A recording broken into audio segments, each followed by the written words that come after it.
বন্ধুরা, আজকের ভিডিওর বিষয়টি অত্যন্ত গুরুত্বপূর্ণ। আমরা সবাই জানি, আল্লাহ তাআলা মানুষকে কখনো অকারণে কষ্ট দেন না। তার প্রতিটি কাজের মধ্যে রয়েছে গভীর জ্ঞান, রহস্য আর মমতা।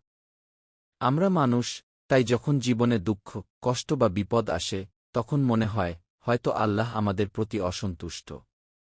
হয়তো তিনি আমাদের ভালোবাসেন না। কিন্তু প্রকৃত সত্য হচ্ছে, আল্লাহ যখন কাউকে ভালোবাসেন, তখন তিনি সেই বান্দা বা বান্দাহকে পরিশুদ্ধ করার জন্য, শক্তিশালী করার জন্য এবং ঈমানের পরীক্ষায় উত্তীর্ণ করার জন্য কিছু নির্দিষ্ট কষ্ট দিয়ে থাকেন।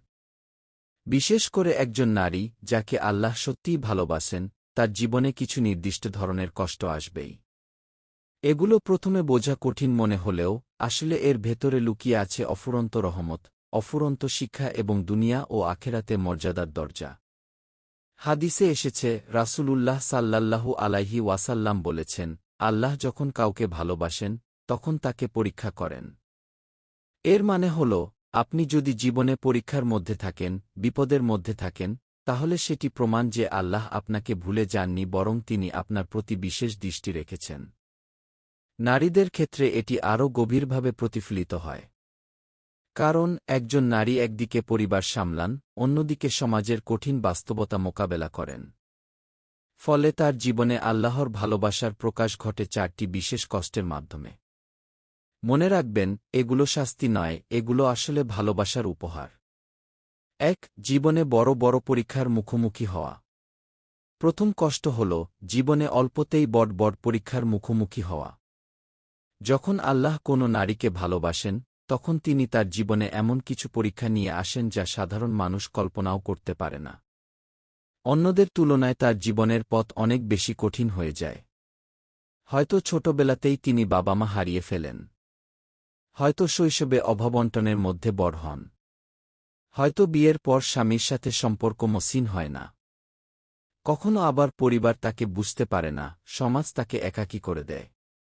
এই সব কিছু আসলে আল্লাহর এক ধরনের পরীক্ষা। কারণ আল্লাহ চান সেই নারী বুঝুক যে, দুনিয়ার কারো উপর ভরসা করা যায় না, ভরসা করতে হয় শুধু আল্লাহর উপর। আল্লাহ কুরআনে বলেছেন, আর অবশ্যই আমি তোমাদের পরীক্ষা করব কিছুটা ভয়, ক্ষুধা, ধনসম্পদ, প্রাণ ও ফলফসলের ক্ষতি দ্বারা। আর ধৈর্যশীলদের সুসংবাদ দাও। সূরা বাকারা ১৫৫। ২. সবচেয়ে প্রিয় জিনিস থেকে বঞ্চিত হওয়া। দ্বিতীয় কষ্ট হল, নিজের সবচেয়ে প্রিয় জিনিস থেকে বঞ্চিত হওয়া। আল্লাহ যখন কাউকে ভালোবাসেন, তখন তিনি অনেক সময় তার প্রিয় জিনিসকে তার থেকে দূরে সরিয়ে নেন। হয়তো তিনি সন্তান চান কিন্তু পাচ্ছেন না। হয়তো তিনি সংসারে শান্তি চান কিন্তু তা মিলছে না। হয়তো প্রিয় কোনো মানুষকে হারাতে হয়, বাবা মা বা ভাইবোন চলে যান না ফেরার দেশে। এই কষ্ট এতটাই বড় যে নারী মনে করেন তার জীবন শেষ হয়ে গেছে। কিন্তু আসলে এই কষ্টই আল্লাহর ভালোবাসার একটি বিশেষ চিহ্ন। রাসূলুল্লাহ সাল্লাল্লাহু আলাইহি ওয়াসাল্লাম বলেছেন, আল্লাহ ভাঙা হৃদয়ের দোয়া ফিরিয়ে দেন না। আল্লাহ নারীর কাছ থেকে কোনো প্রিয় জিনিস কেড়ে নেন ঠিকই, কিন্তু এর বিনিময়ে দেন আরও বড় কিছু। আল্লাহ কোরআনে বলেছেন, তোমরা হয়তো কোনো কিছু অপছন্দ করো অথচ সেটাই তোমাদের জন্য কল্যাণকর। আর আল্লাহ জানেন, অথচ তোমরা জানো না। সূরা বাকারা ২১৬। ৩. মানুষের অবহেলা ও কটূক্তি সহ্য করা। তৃতীয় কষ্ট হল, মানুষের অবহেলা ও কটূক্তি সহ্য করা। আল্লাহ যখন কোনো নারীকে ভালোবাসেন, তখন অনেক সময় তাকে মানুষের অবহেলার শিকার হতে দেন। হয়তো সে পরিবারের জন্য অনেক কিছুই করছে, অথচ কেউ তা মূল্যায়ন করছে না। হয়তো সে স্বামী সন্তানকে সর্বোচ্চ ভালোবাসা দিয়ে যাচ্ছে, কিন্তু প্রতিদান পাচ্ছে না। কখনো সমাজ তাকে ছোট করে, কখনো মানুষ তাকে অন্যায়ভাবে দোষারোপ করে। এইসব অবহেলা আর অপমান এক একটা নারীকে ভেতর থেকে ভেঙে দেয়। কিন্তু মনে রাখতে হবে, এগুলো কোনো শাস্তি নয়। এইসব কষ্টের মাধ্যমে আল্লাহ নারীকে শিখিয়ে দেন, মানুষকে খুশি করার জন্য নয়, বরং আল্লাহকে খুশি করার জন্যই জীবনযাপন করা উচিত। ৪. একাকিত্ব ও মানসিক সংগ্রাম।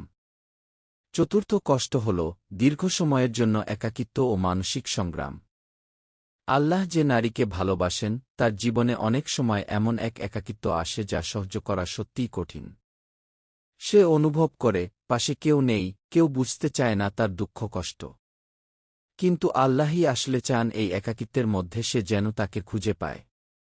মানুষ যখন পাশে থাকে না, তখন নারী বাধ্য হয় আল্লাহর দিকে ঝুঁকতে। এই মানসিক সংগ্রাম আসলে আল্লাহর ভালোবাসার নিদর্শন। একাকিত্বের কষ্ট তাকে শিখিয়ে দেয়, আল্লাহ ছাড়া আর কেউ প্রকৃত সঙ্গী হতে পারে না। বন্ধুরা, এই 4টি কষ্টের কথা শুনে হয়তো মনে হচ্ছে জীবন তো শুধু দুঃখে ভরা। কিন্তু না। আল্লাহ যখন কাউকে ভালোবাসেন, তখন তিনি তাকে এই কষ্টগুলো দেন তার মর্যাদা বাড়ানোর জন্য এবং জান্নাতের জন্য প্রস্তুত করার জন্য। তাই আজ যদি আপনার জীবনে এই কষ্টগুলোর কোনটি থাকে, হতাশ হবেন না। বরং খুশি হন যে আল্লাহ আপনাকে ভুলে যাননি। ধৈর্য ধরুন, একদিন তিনি এর প্রতিদান দেবেন এমনভাবে, যা আপনার কল্পনারও বাইরে।